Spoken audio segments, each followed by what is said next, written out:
আলোচিত কণ্ঠশিল্পী মাইনুল আহসান নোবেলকে গ্রেফতার করেছে ডিএমপির ডেমরা থানা পুলিশ। বিয়ের প্রলোভন দেখিয়ে এক তরুণীকে আটকে রেখে হেনস্থা ও আপত্তিকর ছবি তৈরির চেষ্টা করার অভিযোগে দায়েরকৃত মামলায় তার বিরুদ্ধে গ্রেফতারি পরোয়ানা জারি ছিল। সোমবার দুপুর 12:30টার দিকে সিদ্ধিরগঞ্জ থানার বটতলা এলাকা থেকে তাকে গ্রেফতার করা হয়।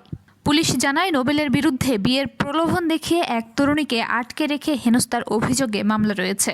সেই মামলায় তার বিরুদ্ধে আদালত থেকে একটি ওয়ারেন্ট জারি হয়। সেই ওয়ারেন্টের ভিত্তিতে তাকে গ্রেফতার করা হয়েছে। সিদ্ধিরগঞ্জ থানার বটতলা এলাকা থেকে নোবেলকে গ্রেফতার করা হয়। নোবেল বর্তমানে থানা হাজতে আছে। মঙ্গলবার আইনি প্রক্রিয়া শেষে তাকে আদালতে পাঠানো হবে। শুধু এই একটি অভিযোগই নয়, অনুষ্ঠানে না গিয়ে প্রতারণা করার অভিযোগে 2023 সালে নোবেলকে গ্রেফতার করে ঢাকা মহানগর গোয়েন্দা পুলিশ ডিবি। এছাড়াও 2025 সালের 20 মে একজন নারীকে 7 মাস একটি বাসায় আটকে রেখে ধর্ষণ ও নির্যাতনের অভিযোগ ওঠে এই গায়কের বিরুদ্ধে। ওই সময় 999-এ কল পেয়ে নারীকে উদ্ধার করে পুলিশ।